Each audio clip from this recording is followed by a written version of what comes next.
Hello guys and welcome again to my channel. So let's continue whatever it is that we have been doing in the past episode. Actually, I'll give you an exam. I'll give you an idea. Example. I'll give you an idea. So we have had in the previous episodes merchandising topic. Merchandising accounting topic to be exact. And we are at the point where I introduced you to a comprehensive income and we analyzed that comprehensive problem. Um, we have journalized the general journal transactions. We have analyzed and we have made journal entries already, including the adjusting journal entries for those transactions that need adjustments, right?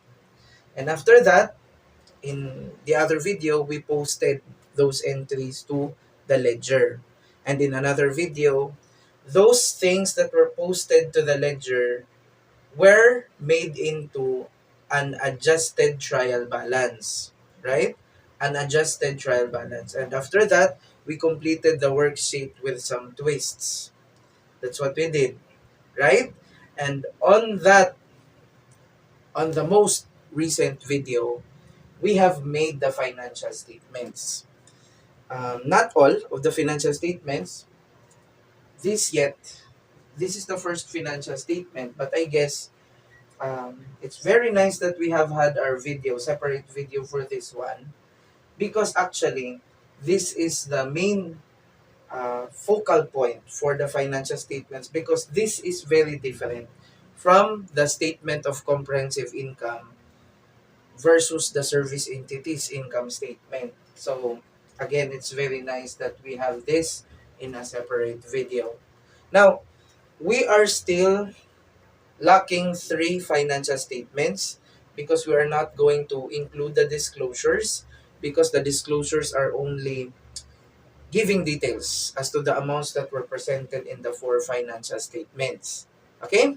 So we have statement of changes and equity, we have statement of financial position, and lastly, we have statement of cash flows.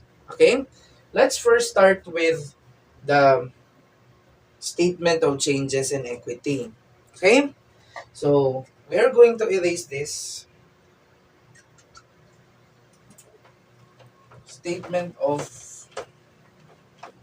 you call this, comprehensive income as long as we have to remember the income that was extracted. And that is 418,950, which is the same here in the balancing figure for both the columns of the income statement and the balance sheet. Why is it that we need to remember that? It's because that particular amount is necessary to complete the statement of changes in equity. Okay? Okay. Let's have financial statement number 2, statement of changes in equity. So in the statement of changes in equity, the format is pretty easy. Statement of changes in equity. So again, we can put the name of the company here, like for example, BBG Company. As of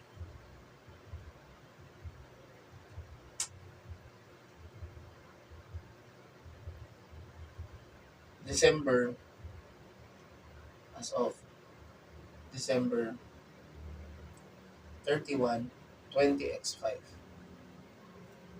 Okay? So the only thing that's needed here is that you have to get the beginning capital balance. Beginning capital balance. Let's put the amounts immediately. So the beginning capital balance, according to the problem, those the capital balance that is not yet adjusted, we have let's equity of 1,320,000. From this, we have to add the additional investment, if ever there are, during the current period, December 20x5.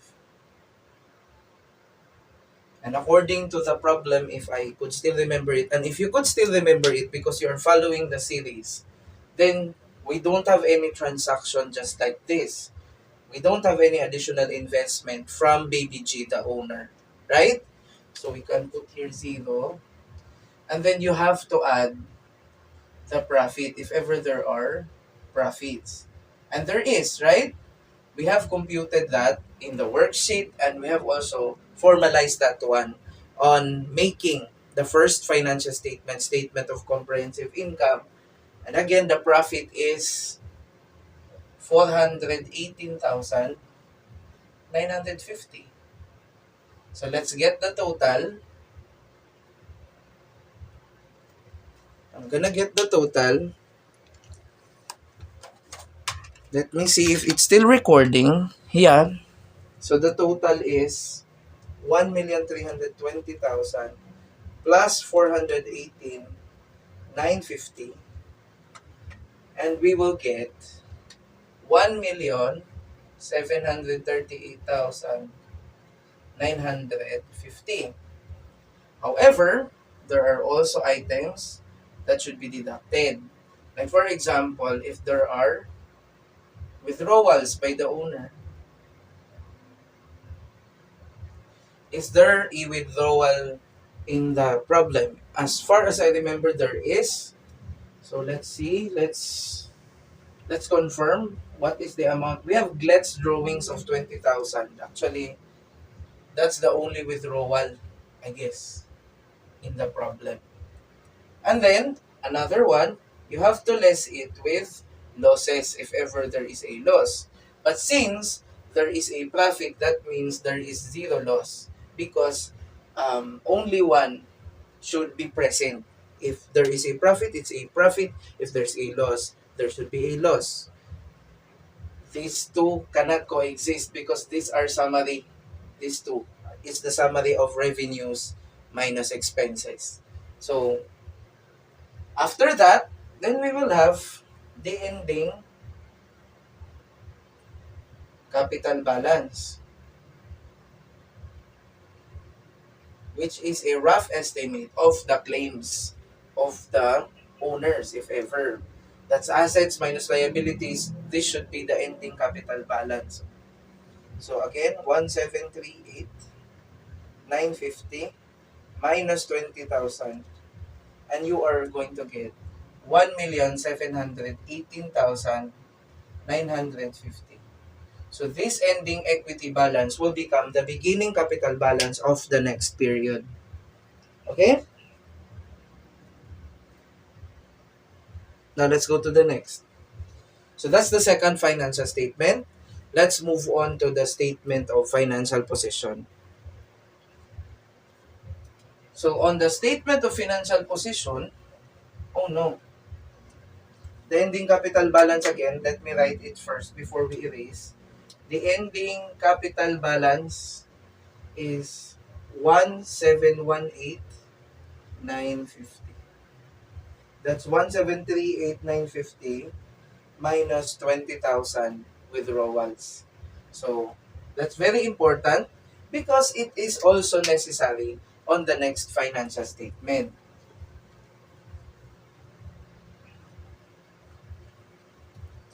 So what will happen?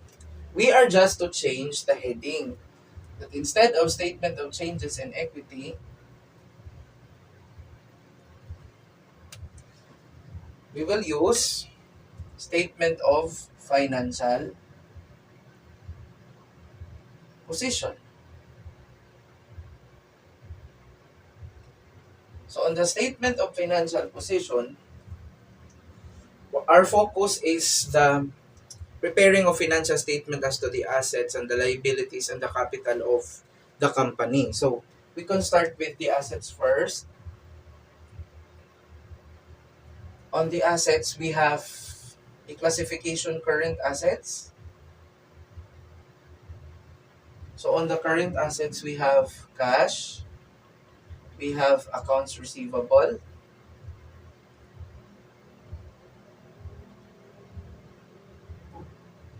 we have merchandise inventory. Let me shortcut it to economize space. We have supplies and insurance advances.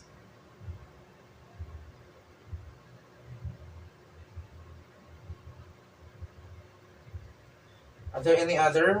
There's none. So these are the current assets. You put on, you put on the balances of these things. We have 763,450. We can take a look at the worksheet actually. You can take a look at the adjusted trial balance and the statement of financial position. Don't look at the unadjusted trial balance because maybe there might be adjustments, like for example on the merchandise inventory. If you are going to look at here, you are going to copy the 426 when it should be 453,000 already. Okay? So I'm going to choose to copy here. So we have 387,000 and we have merchandise inventory of 453,000. And the supplies is already 7,000 only. And the insurance advances is also updated into 46,000 only already. And then we total that current assets.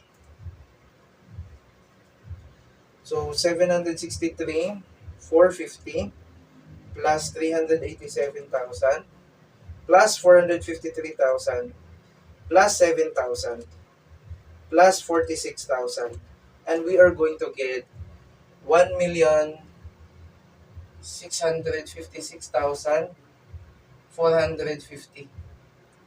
That is the total current assets. And you can now move to non-current assets. On the non-current assets, we have um, equipment. So on the equipment side, we have to be nearer because we have to net it first with the accumulated depreciation. So the equipment has a gross amount of 800,000. However, there is an accumulated depreciation.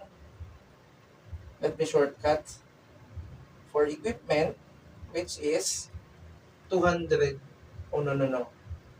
800. That should be 204,000. The updated balance of the accumulated depreciation after adjustment is 204,500 from 200,000. Okay, so we will have a net value of the equipment 800,000 minus 204,500. We have 595,500. How about the other one? Aside from the equipment, we have office building.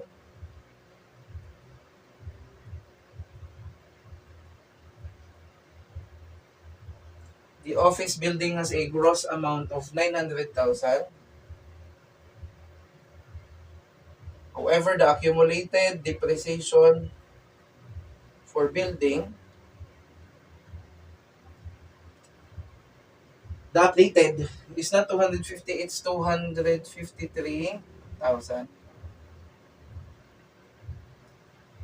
900,000 minus 253,000 equals 647,000. Okay? So, those are the two non-current assets with accumulated depreciation. We have another one, although there is no accumulated depreciation for land. So, land is 370,000. So, we have the non-current assets. Let's total them. 595,500 plus 647,000 plus 370,000. We're gonna get 1,612,500. And since these are the totals for the non-current asset and these are the totals for the current assets, we can get already the total assets. So the total assets is 1,612,500 plus 1,656,450. You have 3,268,950 as the total assets. Now let's move forward to the other side of the equation. Assets equals liabilities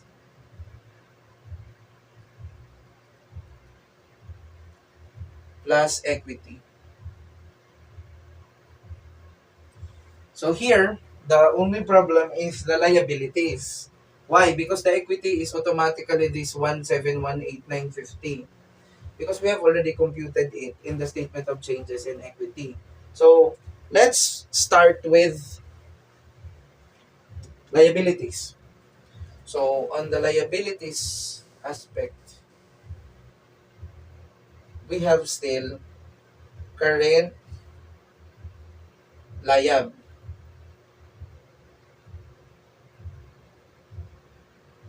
The same with the assets, we have current classification for liabilities.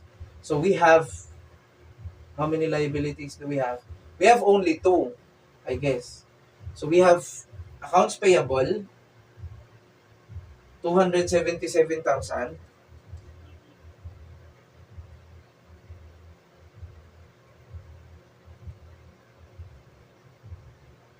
277,000. And then we have salaries payable. And based on the adjustment,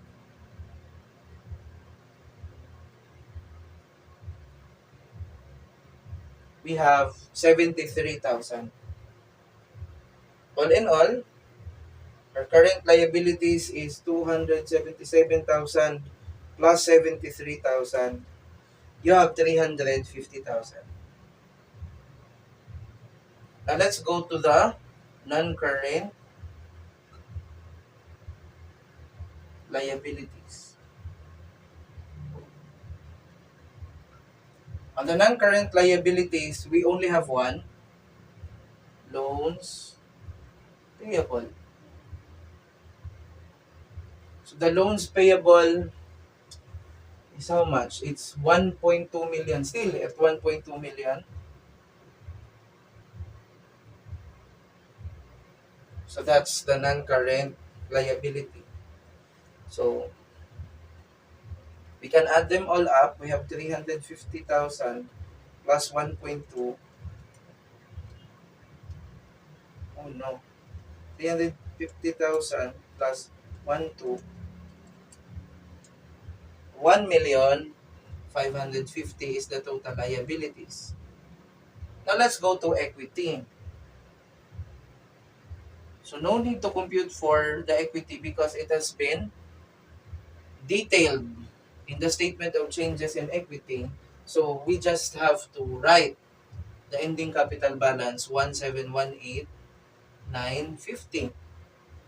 And then we total 1,550 plus 1,718,950, and we will have the same balance as this one, 3,268,950. So that's the statement of financial position. And what you're seeing there is what do we call as the report format, wherein the assets, the liabilities, and equity are presented vertically. You can have the account format whereby this is the assets, and then on the other side, on the right side, you can have the liabilities and equity. So it's up to you. Okay? And again, I would apologize again and again that our fonts are very small. So I would like to suggest that you go to the settings and get the highest definition of video, like 1440p or 1080p. or else watch this in a laptop so that you will have a bigger screen or a big tablet. Okay? Because again, this is necessary because when making this one, we need to take a look at the worksheet. So meaning, we have to economize space. Okay? So that's the third financial statement. We started with statement of comprehensive income, statement of changes in equity, and then statement of financial position. And they should be sequential because the statement of comprehensive income, net income, or net loss is necessary to make the statement of changes in equity. And also, the ending capital balance on the statement of changes in equity is also necessary to complete the statement of financial position. Okay? Now, let's go to cash. Okay? So, I guess this is not helpful in making the cash flow statement. Actually, the fourth is the cash flow statement. Let's make that. So, this is not necessary in making the basic cash flow statement. What we need is the T account for the cash flow for the cash account. Okay? So, let's write first. Oh no.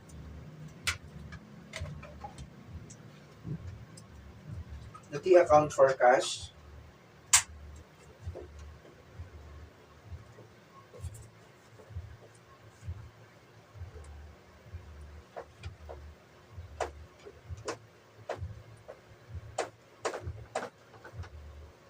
Okay. I guess I just needed this space. This space only. Okay.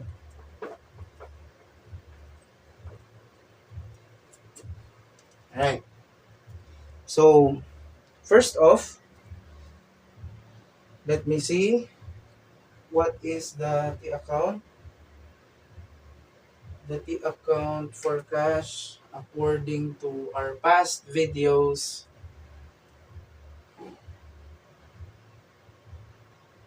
Here we go. Downloads.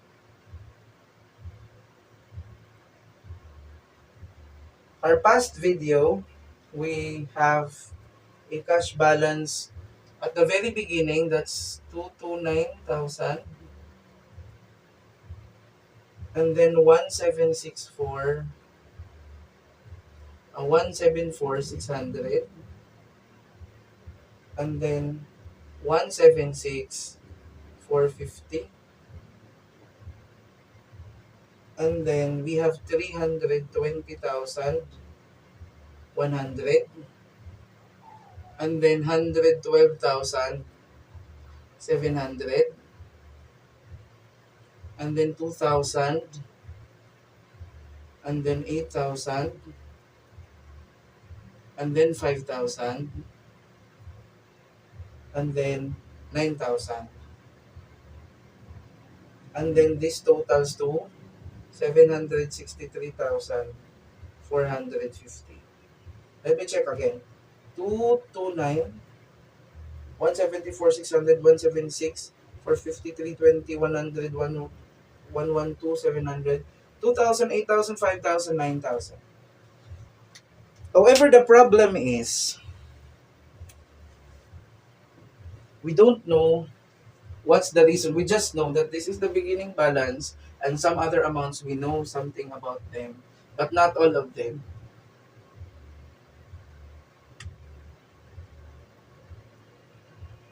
We don't know the explanation to that one. So maybe I'll just put here the typed transactions, okay, for you to see. Of course, I cannot see that. So I'm going to look at the tablet, but I'm going to fix here. We don't need this already, okay? So we need to fix the problem here, as you can see. And you have to follow me, okay? So I guess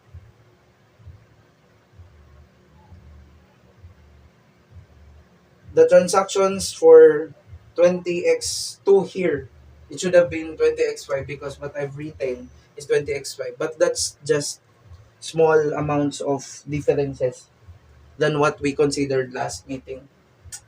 Okay, so what are we gonna do? First off, I would like to have a review a little bit on the cash flow statement. The cash flow statement's purpose is actually to explain why the cash balance that we have is 763,450. And the reasons are in the T account of the cash, which is why we have to have this. Okay? Because there are inflows. This is the beginning balance. There are inflows and there are outflows. However, these inflows and outflows, you have to classify them as to is it from operating activities, investing activities, or financing activities. So again, the operating activities, if ever you will have a cash inflow because of the business operations, those are considered as cash inflows from operating activities. Like for example, I have been talking about some fast food chains, right? So they are businesses. So when those fast food chains sell hamburgers, for example, and then the customers pay, that payment is a cash inflow operating activities. Okay?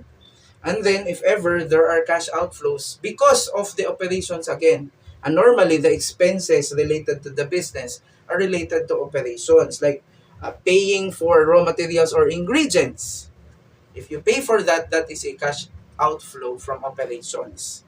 And rent and utilities and everything, normally, if you pay for them, those are considered as operating activities, cash outflow operating activities, including the interest expense and the interest received, and then, yeah, those things are included.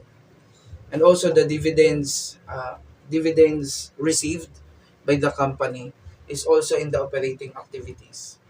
So how about investing activities? Investing activities are usually um, cash outflows and inflows related to investing your money not in your operations, like if ever again you are a fast food business and then you have a lot of money and you loaned the money to someone.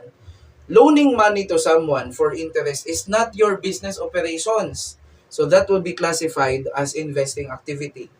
So at the time of loaning, you are going to recognize that as cash outflow from investing activities. And by the time they pay the principal, you're going to have inflows from investing activities. But then again, the twist is the interest that you are going to receive because you have loaned, okay, is to be considered as inflows from operating activities. That's the only twist. Okay? So aside from that one, the buying of shares or the loaning of the money to other parties, when in fact your business operations is not loaning money and buying and selling of shares.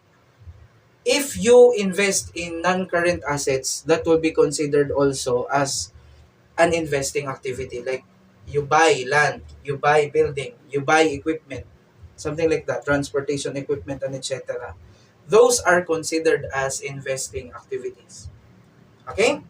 So that's investing activities. And as to financing, this is when you are going to need funds, right? So when the owners, for example, gives you funds in order to expand your operations or start operations, that's a financing activity. So that's inflow financing activity. Or else you get funds from a bank or from other parties, third parties. That is a financing activity. So those are inflows if you are going to avail from those third parties or from the owners. But by the time you're going to pay them, that is a cash outflow financing activity. So if you borrow money from third parties, you're going to pay interest. That payment of interest, the twist is only, instead of considering that interest payment as financing activity, because that is directly related to financing, you're going to consider that as operating. That's the only twist. The interest that you are going to pay. Okay?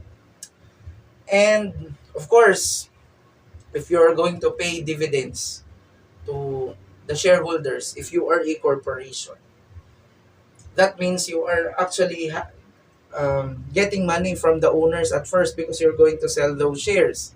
If you're going to pay for dividends, that is financing, unlike the interest payment. Okay?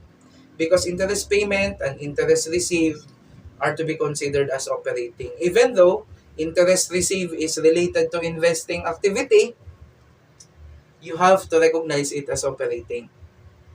And even though the interest payment is related to a financing activity that you have made because you got source of funds from third parties, that is to be considered operating. Okay? So financing, sourcing of funds, investing is investing in non-current assets or letting your money be borrowed. And that is not your ordinary course of business. That's investing. And then the operating is related to operations. Okay? I hope that's clear. So if you wanted to have a very detailed information about cash flow statement, you can go again to the service activities cash flow statement, because the cash flow here and the cash flow in the service entities are very much the same. Actually, this is much easier. Why? Because there are only few transactions related to cash, and most of this cash is related to operations. Okay? Okay, let's go back. So, I am assuming that I have pasted already the transactions here.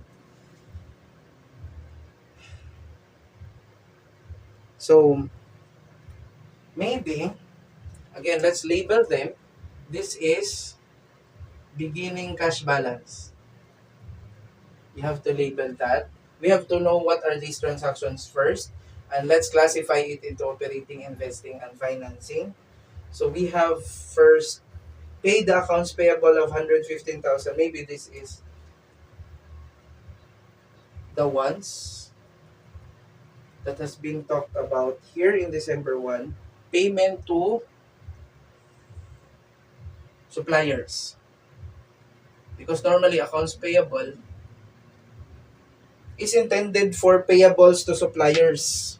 So since we paid for the accounts payable, it's as if we're paying to the suppliers. That's the default. And then receive collections. So this is actually collections from customers.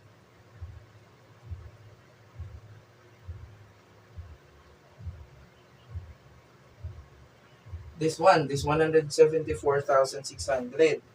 And then sold inventories, paid shipping expenses of 3,000. Why is it that there is no 3,000 here? Did we not include 3,000?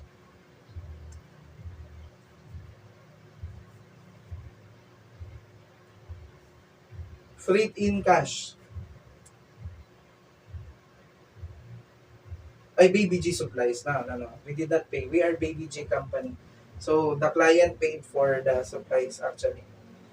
Returned, purchased. We paid for 2,000 transportation cost. So, we purchased merchandise and we paid for the transportation cost. So, this is actually freight. Freight in.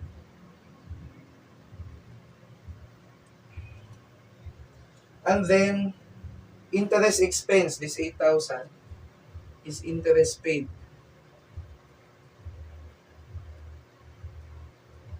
And then, receive collections from BBG Supplies for the amount due. So BBG Supplies in December 5, December 4, actually 210,000.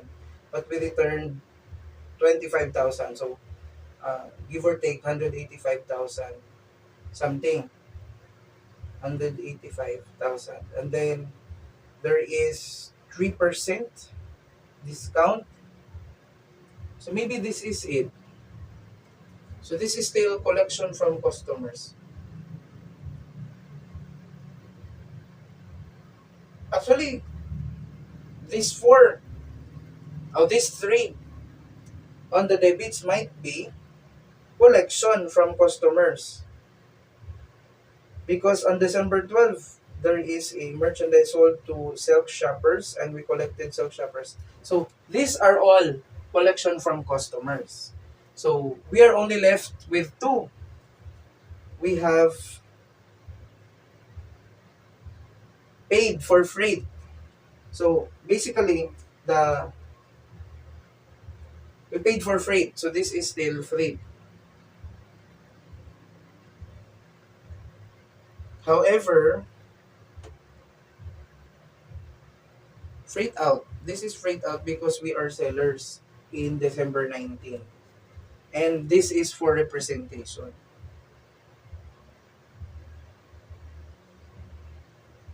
Since we already know what are these transactions related, these cash entries, we can now classify them as to operating, investing, and financing. Of course, this is a big operations related. And then, including this, everything here, including the interest paid, even if this is supposed to be related to financing, but we are to recognize that as operating. No, no, no. These things are operating. Everything is operating actually, including the interest paid. So there are no investing activities. There are no financing activities in the cash flow. So the cash flow statement is easy here.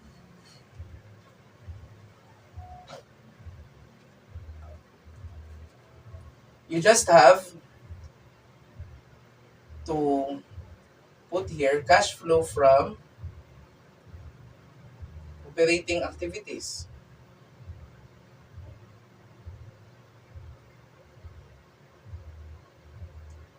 And then you'll start with the inflows first. And the inflows is just collections from customers. So in here, we do not care if ever the customers did an advance payment or the customer paid immediately in cash or the customer availed your services or goods on account first and then they paid. All of those are collections from customers. The cash sales payment, the advance payment from the customers, as well as those that started with sales on account and then later on the customers paid. Those are all collections from customers.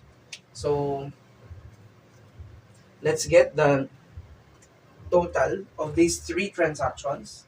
We have 174,600 plus 176,450 plus 320,100. We're gonna get 671,150.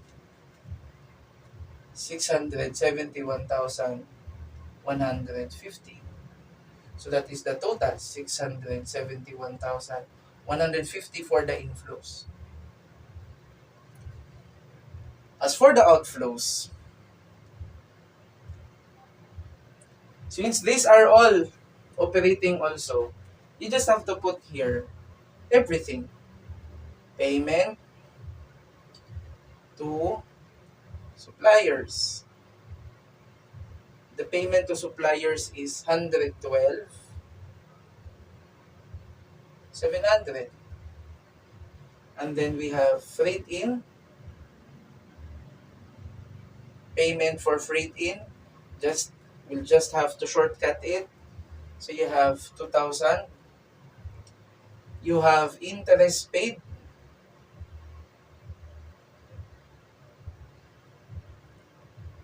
8,000. We have freight out, payment for freight out, 5,000. And then payment for representation. It's nicer if ever you're going to complete the sentences here, like for example, collections from customers, payment to suppliers, payment for freight in, something like that. It's much formal. But in this case, I will have to shortcut it to make the video shorter. And then, let's add them all up. 112,700 plus 2,000 plus 8,000 plus 5,000 plus 9,000. We have 136,700. So, minus 671, 150. We have 534,450. In which, if ever I am the owner here, I will be very happy because my operations, the performance of my business related to operations is very good. I have a cash collection from customer of 671 and only 136,700 as outflows. Okay? Actually, this is the pattern that you are going to take on if you are going to make cash flow from investing activities.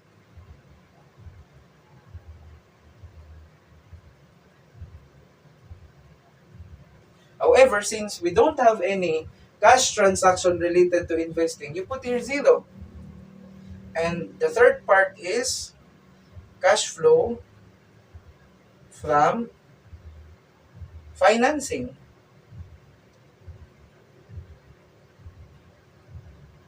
activities.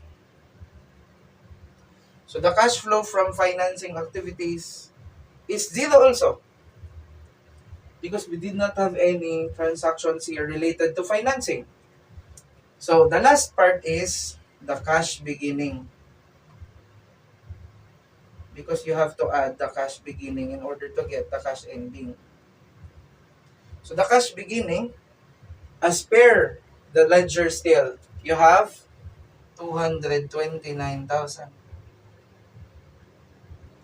So using that, you have 534,450 plus 229,000.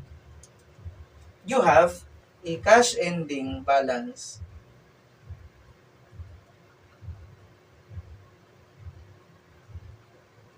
of 763,450. And that's the explanation why there is a cash balance of 763,450. And we have to change the heading. You have to put here statement of cash flows. So those are the basics of making financial statements. There is a shortcut in making a cash flow statement where you do not consider each of the transaction in the ledger. However, that would be on the higher accounting already, but I will make a video as soon as we go right there. Okay, so that is statement of cash flows, and those are the financial statements. Again, we have statement of comprehensive income in the last video. In this video, we have statement of changes in equity. We have statement of financial position. And then we have statement of cash flows.